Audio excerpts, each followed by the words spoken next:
Join our family of creators. Your support means the world to us. Subscribe now to the Content Creator channel. Your support keeps us motivated and helps us bring you fresh, exciting content every week. Hit that subscribe button and be part of our journey. August 12, 2025. The day American democracy faced its biggest test yet. President Trump has just declared a crime emergency in Washington, D.C., but this isn't just another political controversy. This is a federal takeover of America's capital city. Let's break down what actually happened because the details are more alarming than the headlines suggest. Trump didn't just criticize Washington's crime policies, he seized control of the city's entire police force. The mayor was effectively sidelined. The city council stripped of authority. In their place, direct federal control under the Department of Justice. 800 National Guard troops now patrol the streets of America's capital. This isn't subtle, it's the political equivalent of using a sledgehammer to hang a picture frame. Residents now find themselves policed by forces that answer to the White House, not their elected officials. The justification? An unprecedented wave of lawlessness that critics call a gross exaggeration. The response was swift and passionate. Within hours, thousands filled the streets. Their message was clear.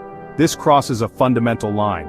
These aren't just anti-Trump rallies, they're defending the very principles of self-governance. For many, this feels like watching their democracy die in real time. The core issue is local control. The idea that a city cannot govern itself strikes many as profoundly anti-democratic.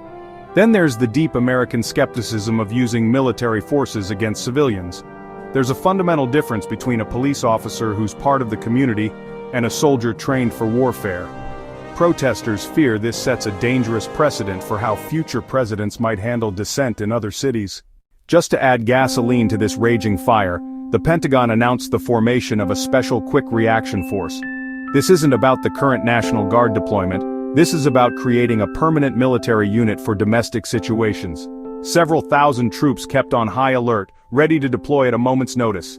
If the initial declaration was a red flag, this is a giant flashing neon warning with sirens attached. The military is trained to overwhelm and defeat enemies with lethal force. Civilian law enforcement aims to de-escalate and protect the rights of all citizens, including suspects. It's like keeping a surgeon on standby to deal with paper cuts, wildly inappropriate and dangerous.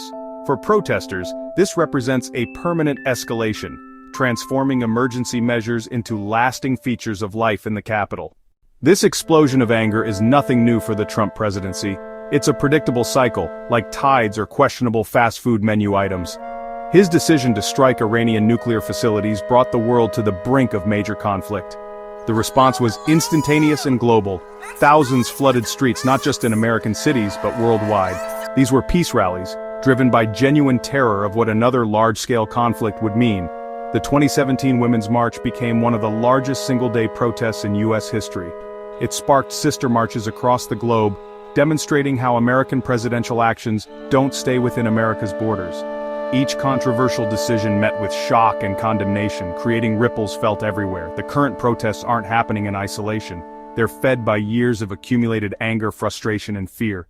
The international community watches these events with concern usually reserved for a toddler holding a priceless vase.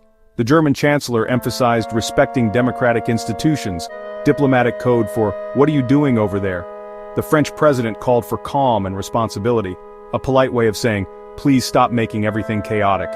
Leaders in Canada and the UK find themselves in an awkward position, pressed by citizens to condemn more forcefully.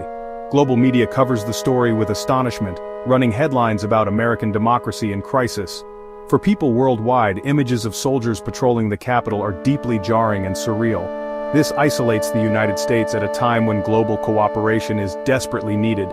It emboldens adversaries eager to point to America's turmoil as evidence of democratic failure, while disheartening allies. Human rights organizations reacted with the calm composure of a fire alarm. Groups like Amnesty International and Human Rights Watch issued scathing condemnations, not mincing words. They framed the federal takeover as a significant threat to fundamental human rights, particularly peaceful assembly. They warned that using military forces for civilian policing could lead to rapid escalation of violence. These reports are used by international bodies and the UN to assess human rights conditions. When groups of this stature declare the US is threatening basic freedoms, the world takes notice. It damages America's standing and undermines its ability to advocate for human rights elsewhere. You can't lecture other nations about press freedom while having soldiers on your capital's street corners. What's happening in Washington, D.C. is a stress test for the very foundations of American democracy. The American system was designed to prevent any one person from accumulating too much power. Critics see Trump as bulldozing right over those checks and balances. This raises the critical question: if a president can do this, what can't they do? The outcome will have profound consequences for the future of democracy worldwide. Protesters believe democracy is not a spectator sport and requires active defense. This is a battle over what kind of country America wants to be. Will this spark global protests? Given Trump's history and the raw nerves this has touched, it seems not only possible, but highly probable. The world is about to find out, whether we want to or not.